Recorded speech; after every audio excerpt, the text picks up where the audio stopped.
లోతు అబ్రాహాముతో ఉన్నాడు, తిరిగాడు, సహవాసం చేశాడు. అబ్రాహాము సౌశీల్యాన్ని చూచాడు.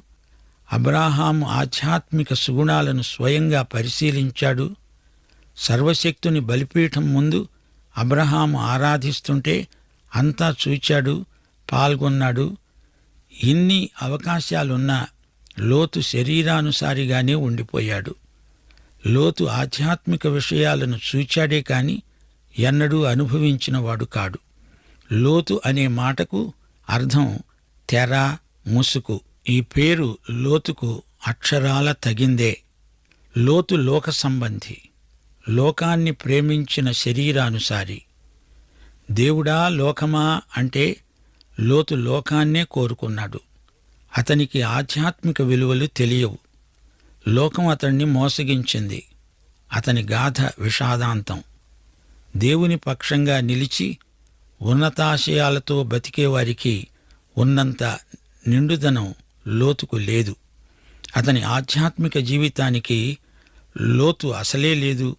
అందుకే అబ్రహామును గురించి ఎప్పుడూ జ్ఞాపకం చేసుకుంటాము.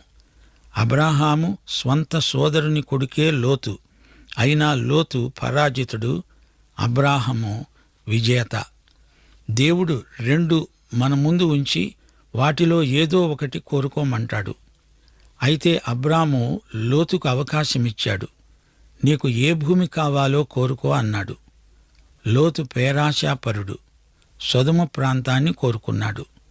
అబ్రాము నిస్వార్థ వైఖరి, అది అతనికి లాభము, క్షేమము. లోతు వైఖరి నష్టము, ప్రమాదము. సోదరుడా, సోదరి, నీ సౌశీల్యానికి పరీక్ష. నీవేది కోరుకుంటావు?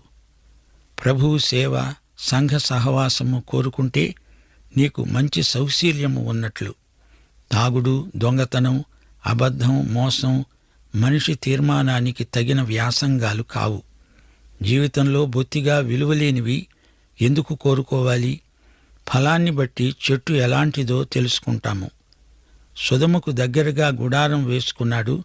నెమ్మదిగా సొదొమ కేంద్రానికి లాగివేయబడ్డాడు. పగటికి రాత్రికి మధ్య సంధ్యావేళ, వెలుగుకు చీకటికి మధ్యరేఖ. అలాగే మన జీవితాల్లో కూడా మంచికి చెడుగుకు మధ్యరేఖ ఉంది. సంధ్యా సమయంలో నిలువకూడదు. ఒక్కడుగు వెంట్రుకంత వాసి అంతే. చీకట్లోకి పూర్తిగా వెళ్ళిపోతాడు మనిషి.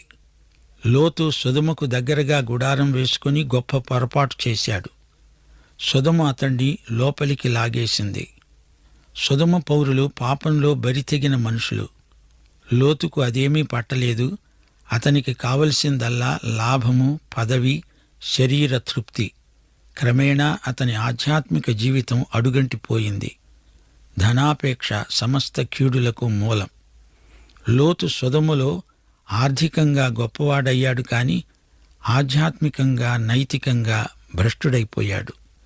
కొందరు అని ఉండవచ్చు, అబ్రాహాము తెలివి తక్కువవాడు, అతడు కూడా సొదొమకు వచ్చి ఉంటే గొప్పవాడయ్యేవాడే. లోతు యుద్ధ ఖైదీగా శత్రువుల చేతిలో చిక్కినప్పుడు అబ్రహాము అతన్ని తప్పించకపోయినట్లయితే అతడు జీవితాంతం శత్రురాజ్యంలో బానిసగా మగ్గిపోయి ఉండేవాడే.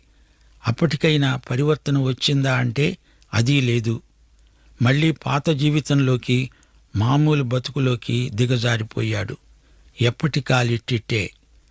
సోదరా, సోదరి, అబ్రహాము ఆత్మ సంబంధి, లోతు శరీరానుసారి. అబ్రహాము లాంటి విశ్వాసం అలవరుచుకుందాము. లోతు మనస్తత్వాన్ని వదులుకుందాము.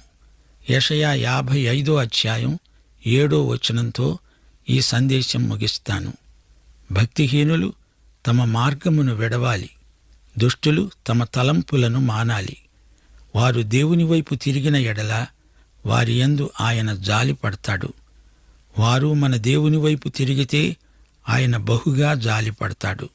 దేవుడు మిమ్మును సమృద్ధిగా దీవించునుగాక.